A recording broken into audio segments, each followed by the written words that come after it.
Halo teman-teman, kembali lagi ya bersama saya Jovan Effendi di channel Belajar Berjualan Online. Nah, kali ini saya akan bahas Tokopedia series ya. Jadi mulai dari awal sampai kita bisa menghasilkan cuan di Tokopedia melalui dropship. Nah, kemarin saya sudah bahas yaitu untuk nama toko. Nah, selanjutnya ketika kita sudah punya akun ya, kita masuk ke seller center Tokopedia. Nah, itu kalau kita ngedropship ke Jakmall itu hal apa saja yang perlu diperhatikan ya. Yang pertama yaitu informasi toko ya teman-teman. Jadi informasi toko itu harus kita lengkapi. Nah, cara melengkapinya di bagian mana? Nah, cara melengkapinya yaitu di sini teman-teman ya. Kita buka seller center, lalu di sini ada di bawah kiri ya, di bawah kiri itu ada pengaturan toko. Nah, kita klik pengaturan toko. Nah, di sini kita harus ini ya. Di sini ada informasi toko, ada slogan dan deskripsi. Nah, kita harus isi slogan toko kita dan kita harus isi juga yaitu deskripsi. Deskripsi ini ya, contohnya barang berkualitas terbaik 100% garansi seperti itu. Nah, di sini ini harus kita isi ya teman-teman, agar nanti calon customer itu bisa melihat toko kita seperti itu.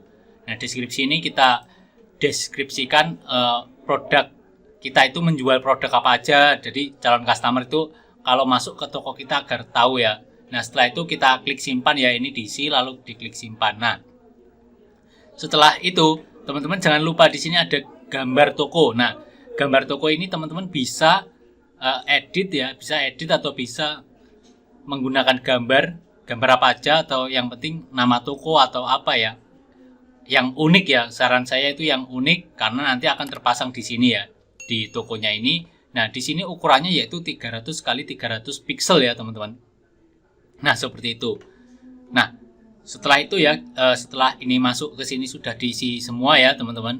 Nah, itu teman-teman tinggal mengisi yaitu informasi pengiriman ya. Ini yang sangat penting ya teman-teman. Jadi banyak teman-teman kalau kita ngedropship Tokopedia ke Jakmall itu apa aja yang harus diaktifkan seperti itu. Nah, di sini saya akan tunjukkan, coba buka dashboard ya. Ini saya sudah buka.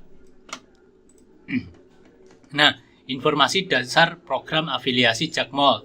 Jadi di sini ini masih update sampai sekarang ya teman-teman. Jadi pengaturan jasa kirim. Nah, kalau Tokopedia, kita harus aktifkan yaitu JNE non cashless, si cepat cashless, reguler dan halu. Nah, kita fokus ke sini aja ya teman-teman. Jadi kita yang diaktifkan yaitu JNE dan si cepat ya kalau kita ngedropship ke Jakmall. Nah, setelah kita tahu ini saya minimize. Nah, ini harus dicentang yaitu yang si cepat dan yang JNE ini teman-teman. Nah, ini karena same day saya centang karena saya sudah bisa same day ya, di Jakmall itu sudah bisa same day seperti itu. Nah, tapi untuk teman-teman yang perlu diperhatikan yaitu yang dicentang cuma dua ini aja, si cepat dan JNE. Nah, seperti itu. Nah, terus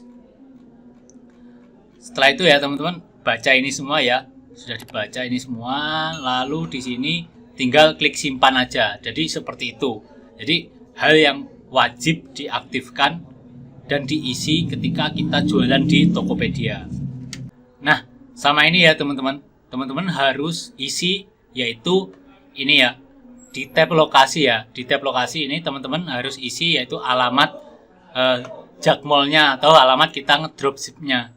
Nah, itu fungsinya agar apa? Agar nanti ketika calon pembeli itu melihat toko kita itu ada di mana. Nah, toko kita kalau kita ngedropship di Jakmall yaitu ini ya teman-teman, alamatnya ya. Yang Jakarta itu teman-teman harus isi sesuai dengan ini ya. Nah, sekian ya teman-teman. Jadi yang perlu diisi ini tadi informasi toko, lalu pengiriman dan lokasi seperti itu. Itu yang penting dan wajib terlebih dahulu kalau kita ngedropship ke Jakmall. Nah, sekian ya video dari saya. Nah, untuk teman-teman yang sudah mengaktifkan ini atau untuk pemula yang belum tahu, silakan nanti teman-teman sharing dan komen di kolom komentar ya, agar kita bisa membaca review dari teman-teman bagaimana pengalamannya untuk ngedropship Tokopedia di Jakmall. Sekian, terima kasih. Jangan lupa untuk di-subscribe. Sampai ketemu di video selanjutnya.